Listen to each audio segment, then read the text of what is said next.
dengan musik dan sebagainya. Tuhan memberkati. Baik saudara, kita akan langsung memulainya karena kita tahu bahwa Tuhan baik. Tuhan akan Pak menolong Yohanes, kita. kepalanya atas kepotong, Pak, kepalanya.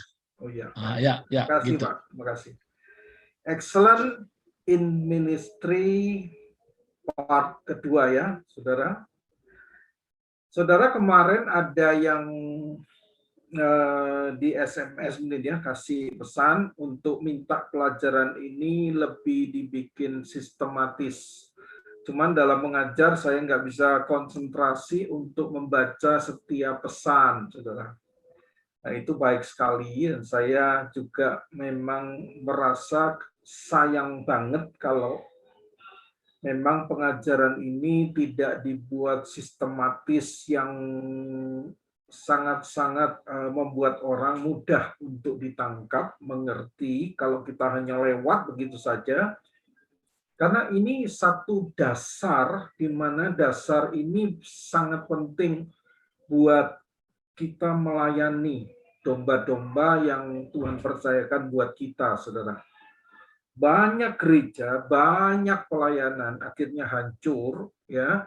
Dia pertamanya naik begitu hancur karena apa? Dia tidak menetapkan nilai-nilai dasarnya dengan benar, dengan tepat, ya. Asal memulai sehingga wah luar biasa naiknya, tapi langsung terjun bebas, saudara. Nah, oleh sebab itu saya coba untuk memberikan sistematisnya, ya saya berikan review yang lalu supaya saudara dan saya bisa makin menangkap tujuannya dari pengajaran Excellent in Ministry. Itu akan terdiri dari 8 pelajaran, saudara. 8 sesi yang terbagi dari 2 bagian saja. Ya, 4 pelajaran tentang nilai-nilai dasar yang harus kita tentukan sebagai seorang pelayan Tuhan. Jadi ada nilai-nilai dasar yang harus kita tentukan, saudara. Kalau dari awal kita tidak tentukan, wah bahaya. Nanti pencobaan begitu datang, masalah mulai muncul, kesulitan tiba-tiba datang, kita nggak siap, ya. Dan akhirnya mundur dan akhirnya gagal semua. Jadi nilai-nilai dasar ini akan membentuk karakter seorang pelayan Tuhan. Dan ini akan meningkatkan, ya saudara, karakter ini meningkatkan pengaruh kita dalam kingdom, dalam kerajaan Allah, ya. Kita sekarang masuk dalam Injil kerajaan, saudara. Jadi kalau kita tidak memiliki karakter-karakter Kristus, kita asal melayani, maka waktu kita menghadapi tantangan, kesulitan dalam pelayanan, pasti kita nggak siap. Nah, saudara, maka dari itu 4 pelajaran tentang nilai-nilai dasar yang akan membentuk karakter dan itu akan meningkatkan pengaruh kita dalam kerajaan Allah, kingdom, ya. Yang kedua, 4 pelajaran itu tentang sifat-sifat dasar kepemimpinan. Saudara, kalau kita di dalam melayani tidak memiliki sifat-sifat dasar pelayanan yang tepat, ya, maka itu tidak akan meningkatkan potensi pribadi dalam melayani, ya. Karena nantinya jangan sampai banyak potensi-potensi yang belum terpakai dan akhirnya apa? Keburu terkubur.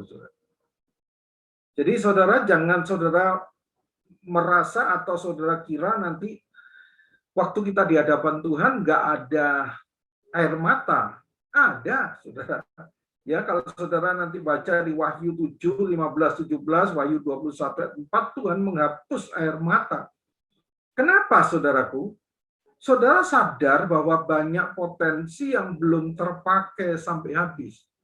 Ya, itu yang membuat kita, aduh, ternyata banyak potensi yang ya mubazir, saudara.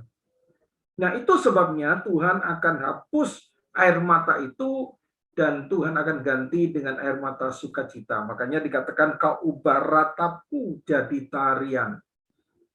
Nah, saudara, tapi jangan sampai kita akhirnya nyesel dan sebagainya. Kenapa ya? Banyak potensiku yang tidak terpakai. Makanya saya katakan tempat yang paling kaya, paling berharga, itu kuburan. Saudara. Nah, banyak orang yang tidak terpakai potensinya ya cuman begitu-begitu aja akhirnya terkubur. Ya, sayang. Makanya nanti kita akan pelajari itu dalam sifat-sifat dasar kepemimpinan yang akan meningkatkan potensi kita yang optimal, yang maksimal ya. Itu penting, Saudara. Nantinya supaya potensi-potensi itu bisa terpakai sampai habis ya, di mana Rasul Paulus katakan bahwa aku telah menyelesaikan. Baca baik-baik 2 Timotius 4 7 sampai 8. Silakan yang mau baca 2 Timotius 4 7 dan 8.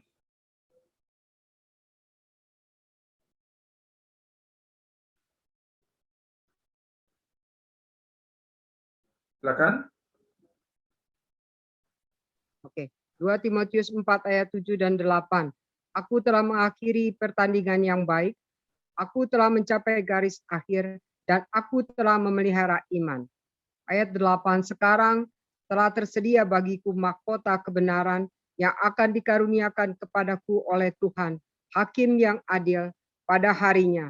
Tetapi bukan hanya kepadaku, melainkan juga kepada semua orang yang merindukan kedatangannya. Saudara, kita harus jadi finisher, bukan starter. Banyak orang menggebu-gebu awalnya, saudara.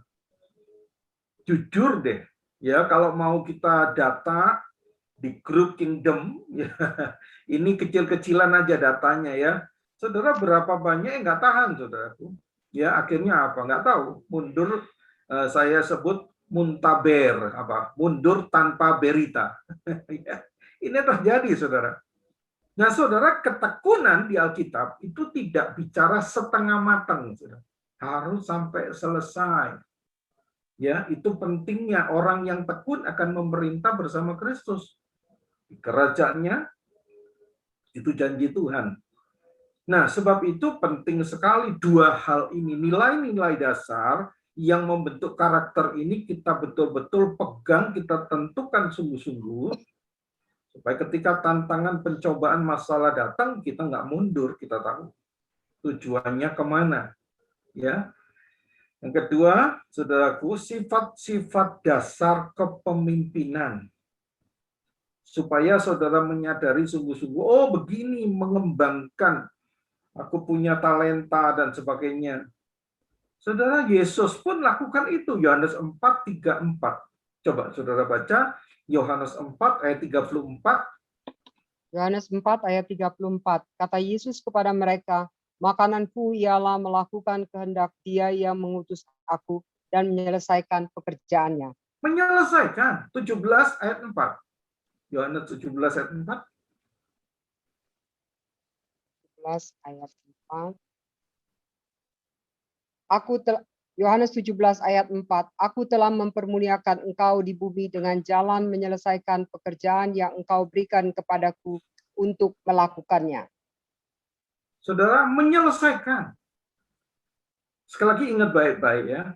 Saudara dan saya, Tuhan inginkan menjadi finishing well ya. Finisher, bukan starter. Starter gampang, saudara, dibangkitkan emosinya, dibangkitkan. Ya, makanya KKR itu membangkitkan emosi, saudara. KKR, wah senang menggebu-gebu, saudara. Ya, tapi akhirnya apa? Coca-Cola, jadi Kristen Coca-Cola, cepat, wah itu aja. Busanya, wah luar biasa. Akhirnya nggak lama habis. Nah, ini sebabnya tujuan pengajaran Excellent in Ministry, perlunya kita keunggulan dalam pelayanan kita ini. Saudara, ingat baik-baik. Kalau saudara membidik matahari, kena-kenanya ya artinya itu kalau sampai lolos-lolosnya itu kena bulan. Saudara. Tapi kalau saudara membidik langit, ya kenanya nanti langit-langit rumah saudara. Ya, jangan pernah saudara merasa saya siapa dan sebagainya. Ayo, selalu kita kekecilan lah, kekecilan. Kalau kita punya target, kita punya Tuhan itu jauh lebih besar. Jangan datang sama Tuhan bawa botol aqua, tolong diisi Tuhan. Bawa turbin-turbin yang besar sebab dia air terjun, saudaraku. Ya, sebab itu ayo kita sama-sama kita berjalan dengan sungguh-sungguh, ya, bahu membahu, kita bergandeng tangan. Oleh sebab itu saya mau ingatkan saudaraku, jangan saudara hanya maunya sampai di rest area. Jangan sukanya di rest area doang, saudaraku. Tentukan tujuannya. Ketika saudara tahu tujuannya, maka saudara akan terus berjalan karena ada targetnya di sana.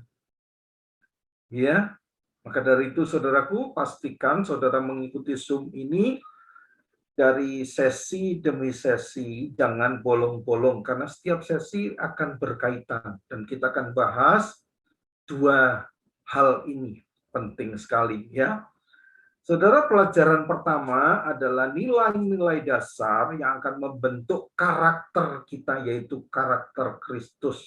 Ini akan mempengaruhi kita dalam menggembalakan jemaat Tuhan yang Tuhan percayakan. Sekali lagi saya katakan, jangan saudara berpikir, wah saya bukan gembala, Pak. Enggak. Kita semua punya penggembalaan. Di rumah, ya, di kantor, dimanapun juga pasti, saudara. Nilai-nilai ini penting sekali. Untuk apa, saudara? Untuk apa yang kita percayai, yang pertama. Yang kedua, bagaimana kita akan bertindak. Nah, kalau sudah tetapkan nilai-nilai itu enak. Bagaimana saudara akan bertindak dan bagaimana saudara akan memperlakukan orang lain. Saudara, ini penting. Kalau saudara tetapkan seperti itu, maka percayalah, saudara akan berjalan terus dan akan naik terus. Itu yang dimaksudkan Tuhan. Ya, tapi harus tentukan, jangan pokoknya nantilah di rest area apa katanya nanti, enggak. Saudara nanti sporadis ya. Saudara ngacok ke sini, minta tanda Tuhan, salah lagi. Nah, saudara tentukan dulu seperti ini ya, supaya panggilan kita itu bisa sampai akhirnya finisher. Mungkin saudara jadi gembala, penginjil ya, rasul, nabi, pengajar, enggak masalah. Ada juga yang businessman, profesional, enggak masalah, saudaraku. Tidak harus melayani itu di gereja, enggak.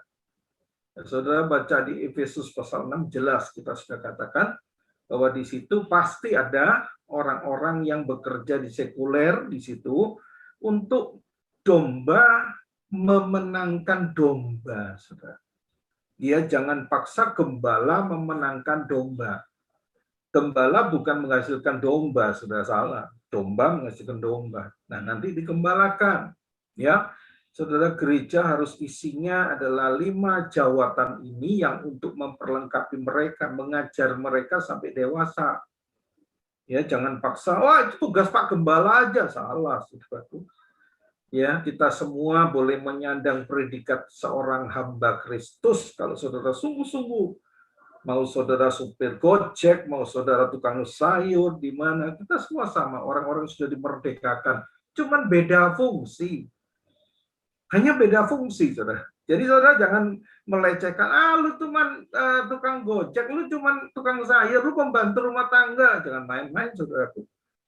Tuhan mati buat dia, Tuhan mengasihi dia, tidak ada favorit bagi Tuhan. Ya, tidak ada favorit buat Tuhan, Tuhan nggak pernah pilih kasih, saudara. Ya, hanya orang-orang yang merasa dirinya dan sungguh-sungguh saya dicintai, ya kita udah belajar yang lalu. Jadi Yohanes itu selalu mengatakan murid yang sangat dikasihi Tuhan, murid yang sangat dikasihi Tuhan, karena apa? Dia mengalami sungguh-sungguh bahwa dirinya dikasihi Tuhan. Nah, itu penting. Ya, sedangkan Petrus menggebu-gebu, wah kita harus lakukan ini, sekali-kali aku nggak akan mundur tuh. Ya, orang katakan itu hot chicken thigh, saudara. Di mana menggebu-gebu pada akhirnya terjadi, Yesus ditangkap benar, lari nomor satu dia. Menyangkal. Tetapi orang-orang yang sungguh-sungguh percaya dirinya dikasih Tuhan bertahan. Sampai Yesus disalib, dia tetap ada posisinya di bawah kaki Yesus. Nah, saudaraku, itulah yang harus kita miliki, ya, bahwa kita dikasih Tuhan. Tuhan tidak pilih kasih, tetapi kita harus sungguh-sungguh, aku ini dikasih Tuhan. Kalau kita dikasih Tuhan, semua akan baik-baik saja. Nah, Bapak Ibu Saudara kasih dalam Yesus Kristus, sekali lagi, jangan saudara ragu panggilan saudara di mana adalah arti kata, saya bukan melayani di rohani, Pak, saya begini. Atau mungkin latar belakang saudara, saya pernah cerai, Pak, saya pernah masuk penjara, saya pernah begini, Pak, dan sebagainya. No. Engkau sudah lahir baru, ciptaan baru. Jangan pernah minder di situ, saudara. Asal engkau mengetahui panggilan utama, panggilan tertinggi kita, yaitu menampilkan rupa Kristus dalam hidupmu. Sehingga setiap orang yang kau jumpai, dia bisa merasakan Yesus dalam hidupmu. Itu aja, saudara. Saya ulangi lagi, supaya saudara yakin dari Roma 8, 28, 29. Banyak orang menggunakan Roma 8, 28 saja. Ya, Roma 8, 28, tapi harus 29-nya dong. Silakan, Bu. Siapa mau baca ini? Roma 8 ayat 28 dan 29. Ya. Kita tahu sekarang bahwa Allah turut bekerja dalam segala sesuatu untuk mendatangkan kebaikan bagi mereka yang mengasihi Dia, yaitu bagi mereka yang terpanggil sesuai dengan rencana Allah. Stop dulu. Nah, kita seringkali pakai ayat ini, kita tahu sekarang Allah turut bekerja mendatangkan sesuatu, mendatangkan kebaikan bagi mereka yang mengasihi Dia. Titik. Enggak. Yaitu bagi mereka yang terpanggil sesuai dengan rencana Allah. Apa rencana Allah? Kita harus tahu. Ya, sebab semua orang yang dipilihnya dari semula, mereka juga ditentukannya dari semula untuk menjadi serupa dengan gambaran anaknya, supaya Yesus anaknya itu menjadi yang sulung di antara banyak saudara. Artinya tugas kita apa? Menampilkan Kristus kepada siapapun, dimanapun orang yang ada. Sehingga orang melihat saudara itu, mereka melihat Kristus. Nah, saudaraku, garam dan terang itu, garam itu bisa dirasakan orang, terang itu bisa dilihat. Ya, rupa Kristus terjadi. Jangan sampai saudara di dalam menjalankan panggilan saudara itu, saudara malah menyingkirkan orang-orang yang ada di hadapan saudara, bahkan mendorong orang itu, minggir, gua masih ke sana. Waduh, tujuan gua di sana dan sebagainya, saudara. Ya, tapi saudara nggak sadar bahwa ada divine connection yang di depan saudara yang Tuhan siapkan itu, tujuannya Tuhan itu supaya apa? Tuhan bisa memanifestasikan dirinya kepada orang yang di depan saudara, orang yang di dekat saudara. Jangan selalu saudara katakan, oh tujuan saya jauh ke sana. No. Ingat waktu Yesus ketemu dengan Yairus, papanya, kepala rumah ibadat Yairus. Dia minta sungguh-sungguh, Tuhan tolong layani anak saya yang hampir mati, Tuhan. Oh iya, Tuhan mau. Tapi dalam perjalanan mau ke sana diganggu wanita yang pendarahan, ya, jubah Yesus, ujung jubah Yesus dipegang. Ya, mungkin papanya Yairus ini, ya, imam itu, kepala rumah ibadat ini, ya kamu siapa? Saudaraku, yang ganggu aja ini udah punya visi, tapi Yesus tahu, saudaraku, ada sesuatu di depan dia yang dia perlu layani. Mungkin orang-orang itu orang-orang yang sungguh-sungguh dalam keadaan yang sangat sulit, saudara. Tapi kalau kita berpandangan, oh Tuhan kirim aku ke situ, visiku ke depan melayani orang yang jauh ke depan, hati-hati, saudara. Engkau kehilangan momen yang sangat indah yang Tuhan sudah persiapkan di depan saudara. Jangan selalu lihat, oh di sana dan sebagainya. Mungkin saat itu yang kita tidak sangka-sangka ada di depan kita, orang yang sangat butuh dilayani. Wah, saya nggak ada waktu buat kamu. Nah, saudaraku, saudara justru kehilangan panggilan yang utama saudara. Makanya Yesus layani dulu wanita itu, dan ternyata ada pesuruh daripada Yairus itu, wah Tuhan, anak Tuhan sudah meninggal. Tapi dia tenang, saudara. Dia percaya. Dan setelah itu Yesus datang, tetap ke rumah setelah dia melayani wanita itu.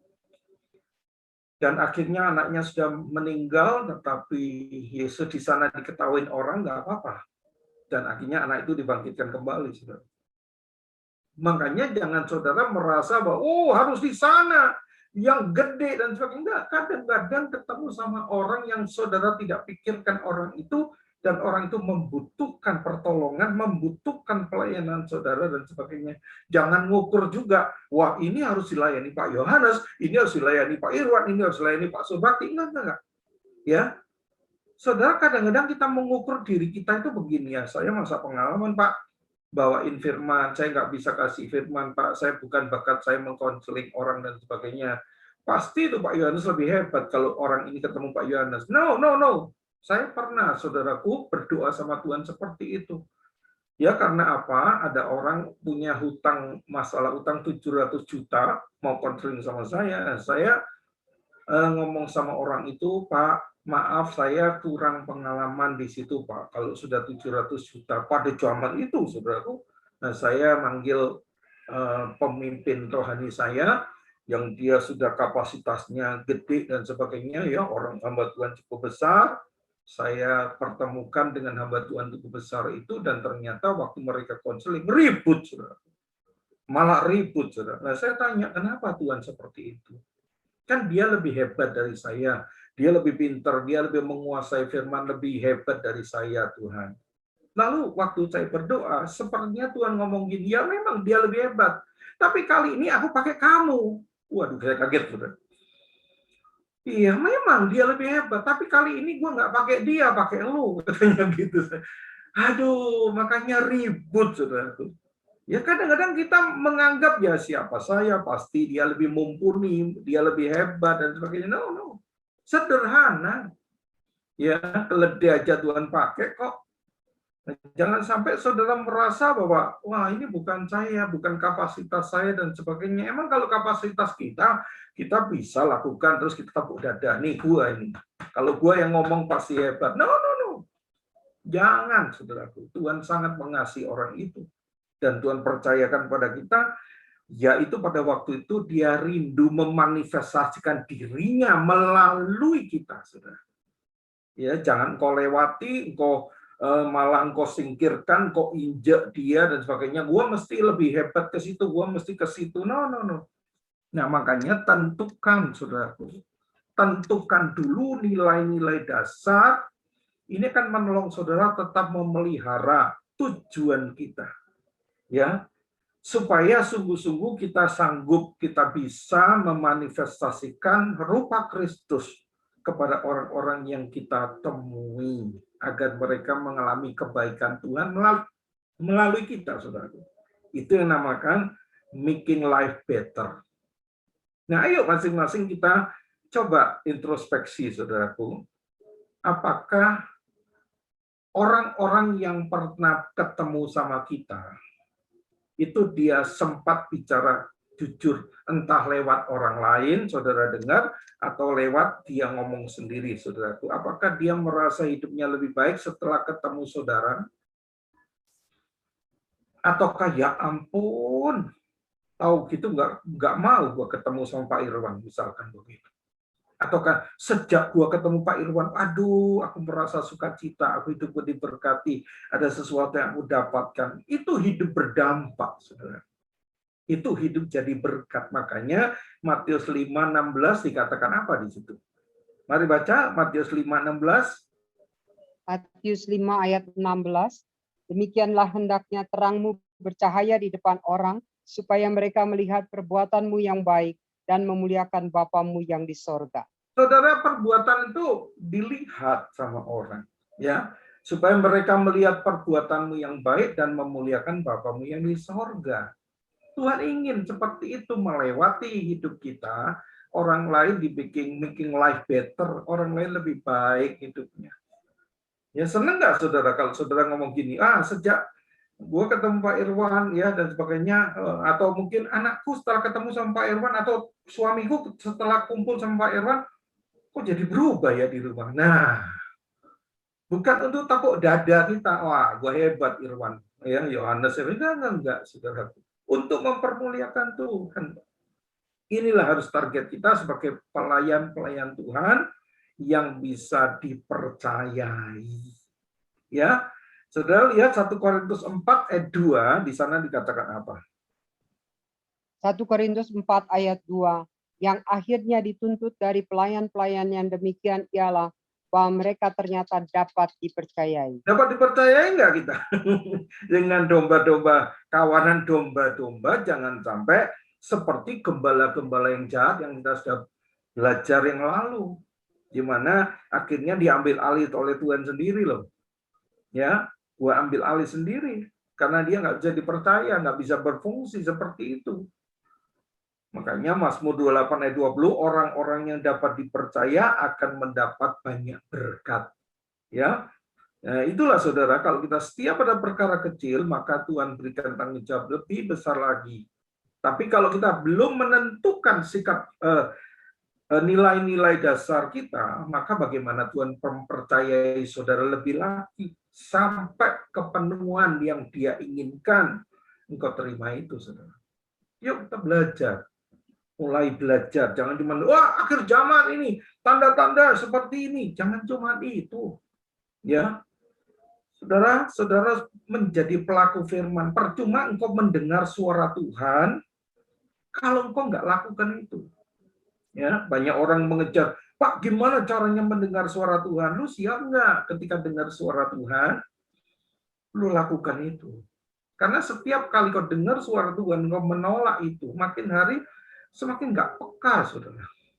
Ya, banyak orang merasa seperti itu. Saudara tahu waktu Abraham mendengar suara Tuhan, Abraham persembahkan anakmu. Wah, dia tahu kan? Nah, tinggal actionnya dia bagaimana. Ini Tuhan, silahkan Tuhan. Tapi tetap dia beriman. Waktu naik ke bukit, dia ngomong sama pembantu-pembantunya, lu jaga dong di sini tengah perjalanan, nanti gua mau ke atas, mau berdoa, nanti kami akan kembali. Dia percaya nggak mungkin Tuhan berbuat jahat. Karena dia percaya Allah itu kasih. Nah, saudara, kasihan Yesus Kristus, biarlah ini menjadi pegangan buat kita. Kalau engkau mau menggembalakan jemaat-jemaat Tuhan, kawanan yang dipercaya Tuhan, akhirnya nggak pernah nyesel, saudara. Yakin. Karena kita pegang janjinya 1 Petrus 5, 2 dan 4, saudara. Ini penting, tiba-tiba muncul. 1 Petrus 5, 2 sampai 4. 1 Petrus 5 ayat 2 sampai dengan 4. Ya. Gembalakanlah kawanan domba Allah yang ada padamu, jangan dengan paksa, tetapi dengan sukarela sesuai dengan kehendak Allah. Dan jangan karena mau mencari keuntungan, tetapi dengan pengabdian diri. Ayat 3, janganlah kamu berbuat seolah-olah kamu mau memerintah atas mereka yang dipercayakan kepadamu, tetapi hendaklah kamu menjadi teladan bagi kawanan domba itu. Maka kamu, apabila Gembala Agung datang, kamu akan menerima mahkota kemuliaan yang tidak dapat layu. Nah, saudara, siap terima mahkota atau bandu? Ibu-ibu ngomong bandu aja Pak perlu sekarang, bukan mahkota ya. Saudara siapkan sungguh-sungguh, bukan dengan paksa menyuruh orang lain, bagaimana orang lain mengikuti saudara, seperti Paulus katakan, seperti Firman juga katakan begini, teladanilah aku, ikutlah aku. Jangan pernah ngomong gini, jangan lihat yang bawa firman ya, lu lihat firmannya saja, itu namanya cengeng, saudaraku. Kenapa saya katakan seperti itu? Karena orang dunia kalau nggak bisa lihat kita, mau lihat siapa gitu loh. Tapi masih banyak hamba Tuhan ngomong, gua kan daging, pendeta kan daging. Itu memaklumkan diri. Ada seorang hamba Tuhan yang pernah saya temui di daerah Nganjuk sana, ya. Dia katakan, Pak, saya nggak muluk-muluk. Kalau besok aja saya masih jadi hamba Tuhan, Pak. Saya bersyukur sama Tuhan kalau besok aja, aduh saya ngomong fatal omongannya. Bukannya dia rendah hati, saudaraku. Dan ternyata tidak lama, setelah itu beberapa bulan kemudian, dia jatuh.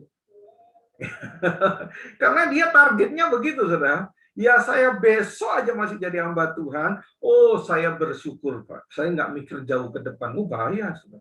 Sama dengan orang juga katakan, ya saya kan masih manusia, Pak, banyak kelemahan dan sebagainya. Nah, engkau cari memaklumkan, pemakluman orang. Ya kalau dia jatuh kan dia udah ngomong gitu. Hati-hati, saudaraku. Ya apa yang kau ucapkan seperti itu. Tapi Paulus katakan, teladanilah aku, ikutlah aku. Sebab aku meneladani Kristus. Gitu dong. Orang dunia nggak bisa lihat Kristus, lihat kita. Nah, saudara, ini penting sekali. Jadi tetapkan panggilanmu, kita akan mencari, menemukan, dan menghidupi panggilan kita. Dan panggilan itu sangat-sangat penting. Jangan kita sekedar hidup. Ini didoakan oleh Paulus, saudara. Coba lihat Rasul Paulus, Efesus 1, 16-18. Dia merindukan, mendoakan orang-orang percaya. Efesus 1, 16-18. Efesus 1 ayat 16, 17, dan 18. Aku pun tidak berhenti mengucap syukur karena kamu, dan aku selalu mengingat kamu dalam doaku, dan meminta kepada Allah Tuhan kita Yesus Kristus, yaitu Bapa yang mulia itu, supaya Ia memberikan kepadamu roh hikmat dan wahyu untuk mengenal Dia dengan benar, dan supaya Ia menjadikan mata hatimu terang, agar kamu mengerti pengharapan apakah yang terkandung dalam panggilannya, betapa kayanya kemuliaan bagian yang ditentukannya bagi orang-orang. Supaya Ia menjadikan mata hatimu terang. The eyes of your understanding. Ya, mata pengertianmu terang agar kamu mengerti pengharapan apakah yang terkandung dalam panggilannya. Dia berdoa, saudara, tidak setiap orang Kristen mengerti panggilannya. Ya, asal hidup, asal melayani, dan sebagainya. Nah, didoakan ini, saudara, supaya kita masing-masing mengerti panggilan kita di mana. Dan kita menghidupinya di sana. Karena apa, saudaraku? Musuh berusaha untuk menggagalkan saudara. Dia akan membelokkan saudara, karena dia tahu kita berbahaya. Kita ini para penjaga kawanan domba-dombanya Tuhan. Saudara. Kalau saudara tidak sadar seperti ini, ya gampang dibelokin aja, saudara. Makanya saya ingatkan, hati-hati di perjanjian baru ini. Ya, jangan disamakan perjanjian lama, Gideon atau siapa, hakim-hakim pasal 6 minta tanda-tanda Tuhan sampai 3 kali dan sebagainya. Hati-hati. Ya, apalagi minta tanda Tuhan, pokoknya keluargaku mendukung aku, berarti itu adalah Tuhan mau. Hati-hati.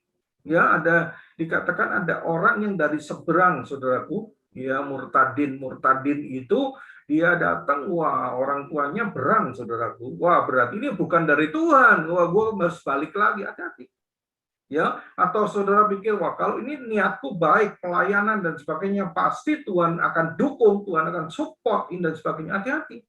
Kalau saudara lihat di Kisah Rasul, kita tahu kan, Roh Kudus mencegah mereka untuk memberitakan Injil di Asia. Wah, saya mau memberitakan Injil kok. Nah, saudara, Roh Kudus mencegah dia. Nah, saudara harus peka, mengerti, intim dengan Tuhan. Kalau enggak, saudara, dengan by feeling seperti itu, kira-kira saudara akan dibelokkan.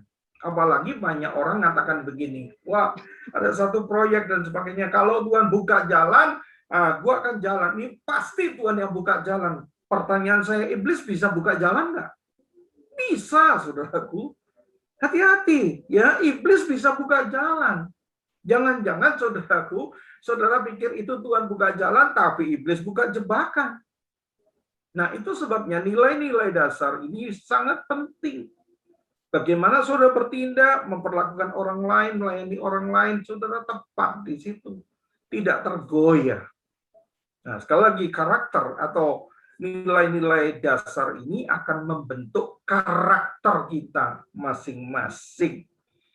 Ya. Siapa sih kita atau apa itu karakter? Nah, saudara kita akan lihat ya gambarnya dari slide 22, Bu. Kalau bisa Ibu Tabita bisa menampilkan nomor 22 slide-nya, apa bedanya karakter, temperamen, dan kepribadian. Saudara, ini penting. Ya, nomor 22 aja. Saudara, ternyata karakter itu sangat berbeda dengan temperamen dan berbeda dengan kepribadian. Beda, saudaraku. Ya, coba lihat. Personality itu kepribadian, itu ekspresi luar yang tampak dari diri kita. Belum tentu karakter sesungguhnya. Jadi kalau saudara ketemu sama orang, wah selamat siang Bu, shalom, hati-hati ya Bu, sepertinya orang itu ramah, saudara. Itu belum tentu karakter dia. Itu cuma kepribadian yang bisa dipoles. Ya, saudara datang di satu, bagaimana kayak John Robert Power bisa kepribadian, sudah ngomong sopan, senyum sama orang, duduknya harus bagaimana, ya, ketemu sama orang, mungkin menyapa. Itu personality, kepribadian, ekspresi luar yang tampak dari diri Anda. Jangan terkecoh, saudara, karena kita akan melayani orang, ya, melayani jemaat-jemaat, melayani kawanan domba Tuhan. Akan ketemu dengan orang seperti ini. Nah, karakter itu apa sih, saudara? Siapa sebenarnya kita di dalam tekanan? Waktu engkau dalam tekanan, maka siapa dirimu akan tahu, oh, ternyata orang ini nggak seperti yang saya bayangkan. Dan karakter itu dibentuk dari temperamen alamiah kita, lahir itu sudah dibagi 4, saudara, nanti ya.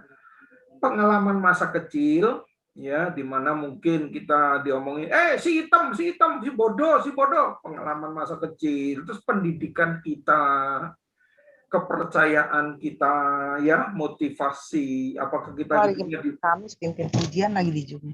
Apakah dibilang kita dimotivasi, caranya ya udah, atau kita terus dibuat kita jatuh. Saudara, saya adalah orang salah satu yang paling malu. Ya, mami saya itu masak, begitu di rumah saya ada sedikit pesta kecil, saya disuruh ngomong sama mami saya, masakannya sudah matang, ayo suruh masuk. Jangan, takut, saudara, saya malu saya. Nah itu, saudaraku, karena apa? Saya sepertinya merasa diri saya nggak berharga. Nah itu sebabnya, saudara, kalau kita nggak dimotivasi dari kecil dan sebagainya, itu membentuk karakter. Nah, temperamen itu kombinasi faktor kelahiran yang secara nggak sadar mempengaruhi perilaku kita. Artinya apa? Engkau lahir gitu ya. Saudara dibagi 4, di mana saudara tahu ya ada orang-orang yang hidupnya cekatan, ya, to the point kalau ngomong.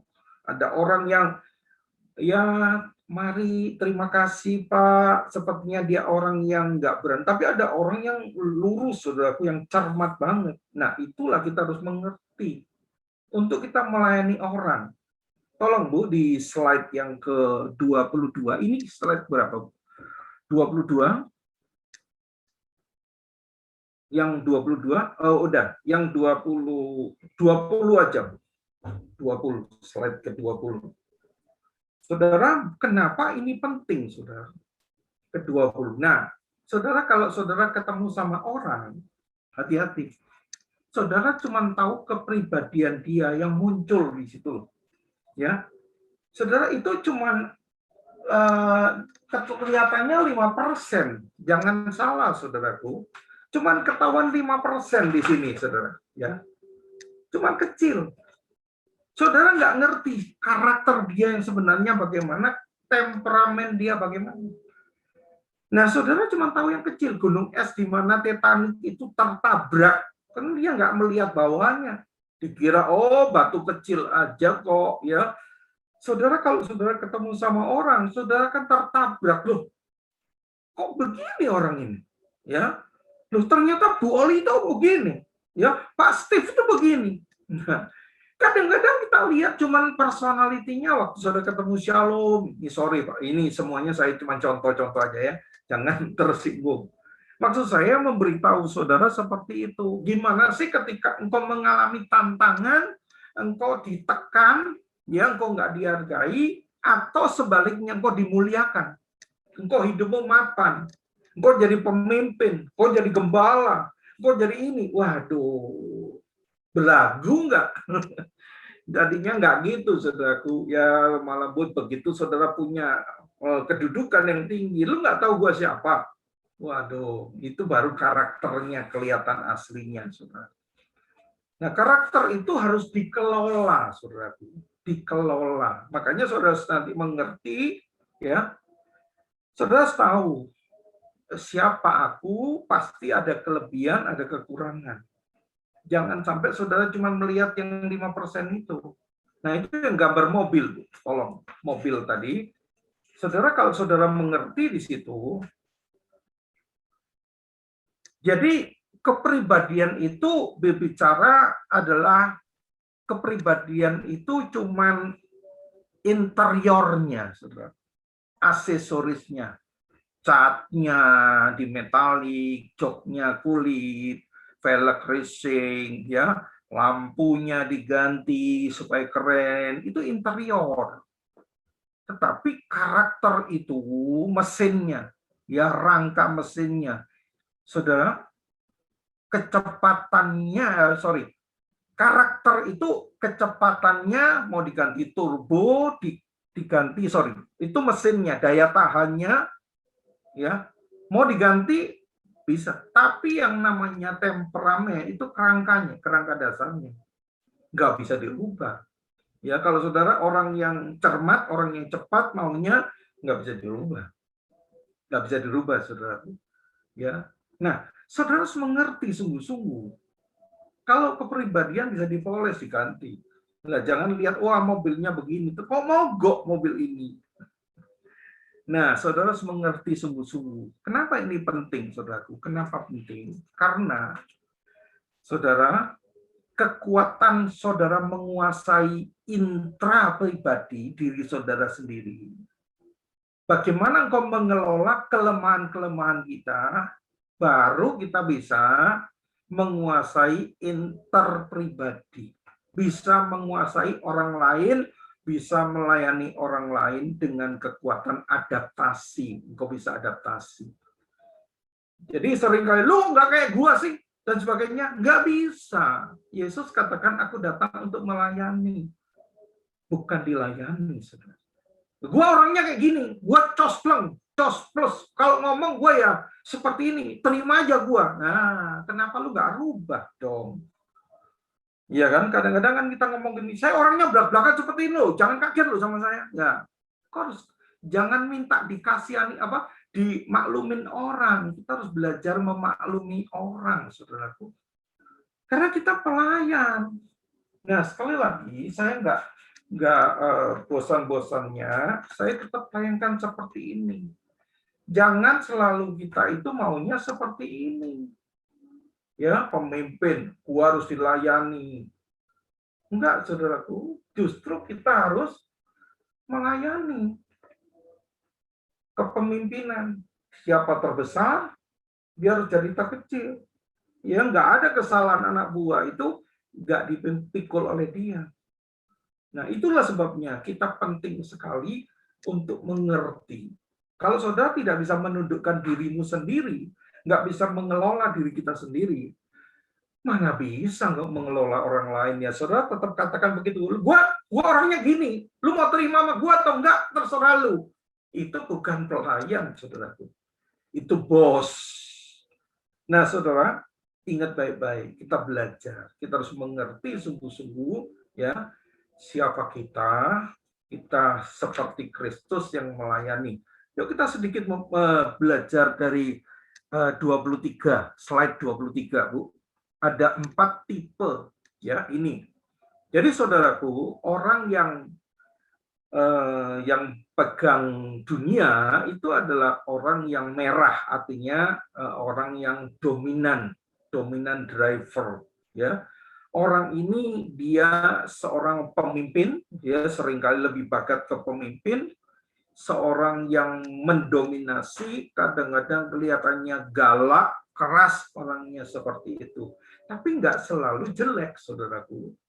Kalau nggak ada orang seperti ini yang punya kemauan yang kuat, mandiri, ya berani ambil risiko, nggak akan maju-maju, saudaraku. Ya, nggak maju-maju. Dia maunya cepat, ya, dia segera ulet gigi. Orang seperti ini begitu, yang D itu, ya. Nah, saudaraku, memang orang seperti ini ambisius jeleknya. Orang ini keras kepala, kurang berempati, tebal rasa. Maksudnya lah banyak penjelasan. Tebal rasa, enggak. Misalkan saudara rapat, dia ngadakan rapat gitu ya, ada orang-orang sudah mulai gelisah, orang, Pak, boleh istirahat Pak dan sebagainya, kami belum makan Pak. Salah sendiri, kenapa kamu belum makan, malah disalah-salahin, saudara. Ya, orang-orang seperti ini suka nggak sabaran, suka memaksa dan bosi, tapi ada kelebihannya, ya ulet gigi. Kalau nggak bisa minggu depan, bulan depan, tahun depan, wah, orang ini luar biasa. Nah, tipe-tipe orang ini, kalau ini kita, ya, gue tipe kayak gini memang orangnya, ceplas-ceplos dan sebagainya. Ya, gue nggak bisa sabar sama orang. Ya, kita harus mengelola, belajar untuk mendengarkan orang lain dong. Ya, belajar lebih menghargai pendapat orang lain, selalu berempati, jangan maunya serba cepat, ya, suka maksain orang. Nah, kalau kita memang pelayan Tuhan, kita harus mengerti, karena kita akan melayani orang.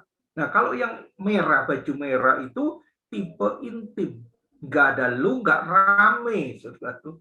Orang-orang seperti ini populer, orang ini. Nah, orang ini kelebihannya apa, saudara? Cepat membangun hubungan. Ya, di mana hangat, antusias, motivator orang ini. Motivator, saudara. Ya, kalau khotbah menggebu-gebu, ya. Orang ini betul-betul terbuka, responsif. Gua kayak gini orangnya seperti ini, ceria. Nah, kalau cewek biasanya flamboyan. Kenapa flamboyan? Itu pernak-pernik. Ya, saudara, kalau sudah lihat cara dandannya dia dan sebagainya, bajunya warnanya apa, saudara kata, oh, orang ini orang intim, saudara, ya, aksesorisnya banyak dan seperti ini, ceria, seneng, saudara, ketemu orang ini, tapi emosional, naik turun emosiannya, ya, nggak teliti, orang ini gampang janji, gampang lupa, ya, gampang, pokoknya gampang. Tapi kalau dikasih tahu suka berdalih, saudaraku, ya. Nah, maksud gua gitu ya, suka haus pujian dan pelupa orang ini. Tapi kalau saudara lihat positifnya luar biasa. Nah, kalau ini saudara dan saya sebagai tipe yang seperti ini, ya harus dikelola, saudaraku, ya jangan kendalikan emosi gitu dengan segitu. Kita harus bisa menguasai, jadi pendengar yang baik, ya. Jangan gampangkan masalah. Terus, wah, gampang, masalah itu gampang. Ya terus gimana, Pak? Ya gampang doang. Ngomongnya jangan berlebihan, ya, harus konsisten, tepati janji. Nah, saudara, orang ini biasanya seperti itu. Nah, kalau saudara nggak mengerti kelemahan saudara, nggak ngerti kelebihan saudara, akhirnya saudara jadi orang yang statis, berhenti. Pokoknya lu mau terima gue, enggak, gue pergi dari sini. Emangnya cuma di Kingdom sini aja gue bisa melayani, di tempat lain bisa. Nah, ini saudaraku nggak bisa. Mungkin yang ketiga, orang yang es hijau, ya, orang ini stabil, orang ini pasif, ya, dia adalah orang yang kurang inisiatif, follower, disuruh baru jalan, saudara. Tapi orangnya sabar, ya, orangnya setia, mengalah, suka damai, ya, pokoknya dia selalu mediator, suka berkorban, orang seperti ini. Diam orangnya, maksudnya seperti itu. Tapi kelemahannya apa? Apatis. Ya. Selalu katakan Belanda masih jauh, sudah.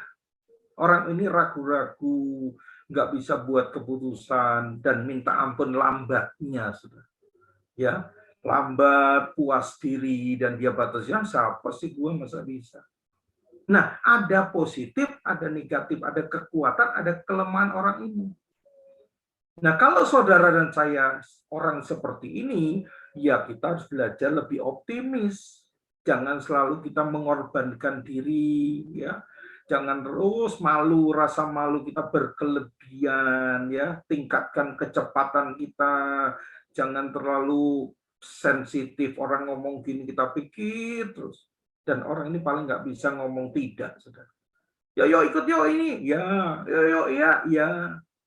Akhirnya waktunya habis, saudara, orang ini karena sana ikut, karena dia nggak bisa berkata tidak.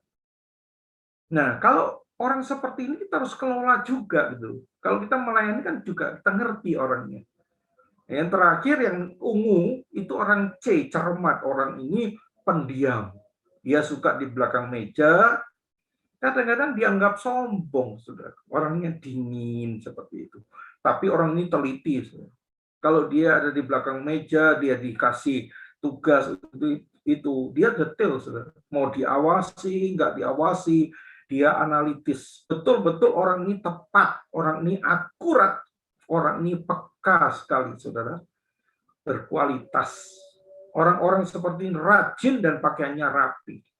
Saudara, ingat ya, orang-orang tipe seperti ini betul-betul orang yang bertanggung jawab di situ. Ya nggak usah diawasin. Tapi saudaraku, kelemahannya juga ada. Karena dia terlalu hati-hati, maka dia sulit juga bikin keputusan. Karena itu nggak perfect, nggak bagus. Ya, bantu dia untuk bikin keputusan. Dan orang ini tertutup, kadang-kadang curiga, pilih-pilih temen, ya, sulit percaya orang, subjektif, ya. Nah ini saudaraku, ada kelebihannya, ada kelemahan. Wah itu kiranya saya Pak seperti itu ya. Jangan terlalu perfeksionis Pak, Bu, ya. Jangan terlalu analitis. Kembangkan hubungan yang hangat sama orang. Jangan pendiam seperti itu nanti dianggap sombong. Ya lebih berani terbuka lah sedikit ya. Jadi jangan terlalu banyak pertimbangan. Nah saudara ngerti kan? Oh ini saya begini dan sebagainya. Saudara harus tahu mengelola seperti itu. Jelas ya? Jadi saudara kan ketemu dengan orang ini, orang-orang seperti ini, maka saudara harus berespon dengan benar. Meskipun orang itu saat itu tidak benar dengan saudara. Tapi engkau harus tahu, engkau bisa maklum, oh iya. Ketika pemimpin bisa menempatkan orang ini di tempat yang tepat, saudaraku, maka orang ini jadi, ya, orang ini jadi. Misalkan orang yang tipe merah itu dia idenya luar biasa, jebret begini, tapi dia nggak bisa ngelanjutin. Harus ada orang yang bisa melanjutkan pekerjaannya. Kalau nggak dia frustasi karena apa? Wah dia idenya luar biasa, ide ini luar biasa ya, semuanya bagus. Tapi dia nggak bisa nggak tekun, makanya harus ada orang yang follower yang nyelesain itu, yang dengan pelan lakukan seperti itu. Kalau nggak dia ngomong gua gagal melulu, orang itu bukan gagal karena engkau nggak tepat di situ, nggak ada orang yang ngelanjutin visi saudara itu. Harus ada kerjasama. Nah, saudara, tujuannya sebetulnya kenapa saya ajar malam hari ini, kita belajar sama-sama itu, kita mengerti baik diri kita sendiri maupun orang lain. Bukan untuk menghakimi diri saudara, ya. Bukan saudara merasa bahwa, wah, gue memang orang kayak gini. Udah deh, jangan itu saudara menghakimi dirimu sendiri atau menghakimi orang lain. Tapi justru kau akan mengembangkan dan mengelola supaya bisa berkomunikasi dengan orang lain dengan baik, gitu loh, saudara. Tujuannya begitu, ya, menjadi pribadi yang bisa membangun hubungan dengan orang lain. Nah, saudara, kita perlu belajar ini karena kita akan melayani ya orang lain. Saudara, nilai-nilai dasar ini itu kita akan pelajari nanti ada 4. Ya, kita ke depan akan belajar 4. Yang pertama, saudara, itu memilih keintiman dengan Tuhan itu di atas aktivitas. Ya, artinya begini, saudara. Jangan sampai saudara karena engkau terlalu rajin, engkau terlalu orang yang memang betul-betul mau aktif dan sebagainya, tapi engkau kejebak apa? Engkau jadi kehilangan waktu untuk intim dengan Tuhan. Nah, saudara akan gagal nanti di situ. Karena apa, saudaraku? Tanpa keintiman dengan Tuhan, tanpa saudara memiliki perjumpaan pribadi dengan Tuhan, maka engkau nggak akan bisa berbuat apa-apa. engkau akan terbatas sekali. Nah, itu akan kita bahas nanti, 4 nilai dasar memilih keintiman dengan Tuhan itu di atas kesibukan, di atas aktivitas. Itu yang akan kita bahas minggu depan. Yang kedua, kita harus menentukan nilai dasar kita itu, kita harus memilih hubungan di atas keuntungan pribadi atau keuntungan finansial. Saudara, ini pengalaman ini banyak akhirnya hamba Tuhan jadi batu sandungan karena apa? Yang penting gua untung. Misalkan saudara punya mobil ya, mobil dicekkan di bengkel. Wah Bapak mobilnya ini anyul, ini berat Pak, ini kalau Bapak ganti ini, spare part ini, wah mahal Pak, mungkin bisa sampai 6 juta ini Pak, spare partnya ini, belum yang ini Pak dan sebagainya.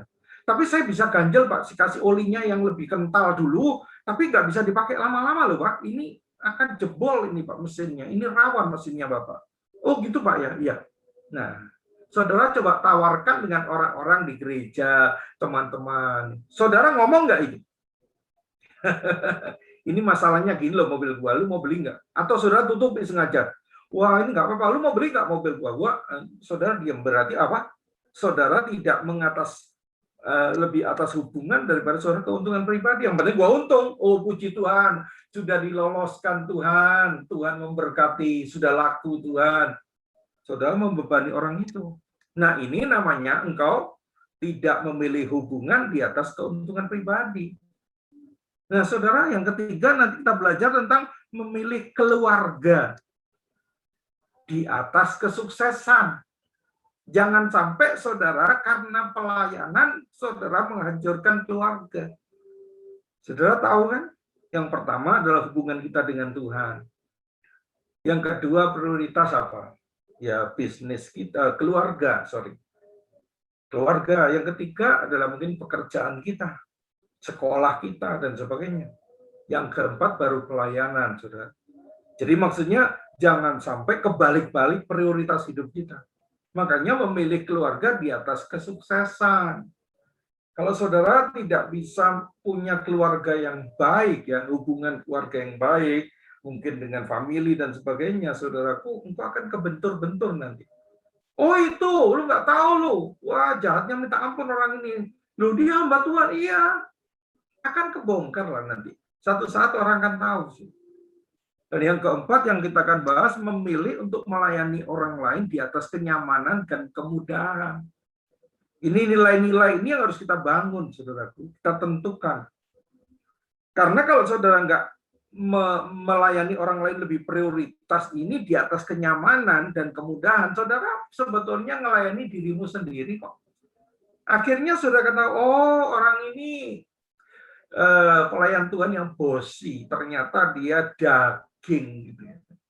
Karena engkau tahu saudara, bukan melayani tetapi untuk kenyamanan diri kita sendiri, yang penting mudah seperti ini. Nah saudara, ini penting sekali kita belajar. Supaya apa? Pada waktu engkau nanti melayani dan ketemu orang, engkau akan tahu bisa melayani orang itu dengan sebaik-baiknya, seperti engkau melayani Kristus dan bukan untuk manusia. Sebab dari Tuhanlah engkau terima promosi itu. Dari Tuhanlah engkau terima itu. Dan orang lain akan melihat ketika ketemu dengan saudara itu ada sesuatu yang luar biasa. Dan dia katakan, puji Tuhan saya masuk di kingdom, di grup kingdom, saya merasa diberkati Pak, saya didewasakan, sekarang saya mengerti Pak. Oh luar biasa, terima kasih Pak. Nah dia akan mengajak orang, saudaraku, untuk datang ketemu dengan Tuhan di situ, karena dia berjumpa dengan sesuatu yang luar biasa. Itulah hidup yang berdampak. Nah saudara, biarlah ini menjadi satu nilai dasar yang akan kita pegang. Ya, jangan sampai saudara tidak tetapkan nilai dasar ini lebih dulu, saudara langsung terjun dalam pelayanan dan akhirnya amburadul. Nah, sebagai pesan saya terakhir, karena sudah 1 jam waktu saya, saudara, jangan sampai saudara itu terlalu cepat. Lebih baik engkau kelambatan daripada kecepatan. Karena apa, saudara? Kalau engkau kelambatan, Tuhan masih bisa tunggu saudara. Tapi kalau kecepatan, saudaraku, Dan saudara akan membuat kesalahan-kesalahan yang saudara lakukan, dan untuk memperbaiki kesalahan itu nggak mudah. Orang sudah lihat saudara, oh ternyata begini. Engkau nginjak orang itu, engkau mendorong orang itu, dan sebagainya. Wah, gua salah ya. Iya salah. Tapi akan lebih sulit memperbaiki daripada kelambatan. Ya, bukan maksud saya ya udah saya diam aja Pak. Enggak. Maksud saya supaya engkau mengerti dengan engkau keintiman dengan Tuhan. Dari hadirat Tuhan itu engkau terima pewahyuan dari Tuhan. Dan engkau tahu kemana aku harus melangkah, bagaimana, siapa yang harus kutemui, bagaimana aku memperlakukan orang ini. Dan hikmat Tuhan itu mengalir dalam hidup saudara, dan saudara akan jadi berkat. Amin. Baik, saya kembalikan. Biarlah ini menjadi berkat buat kita semua.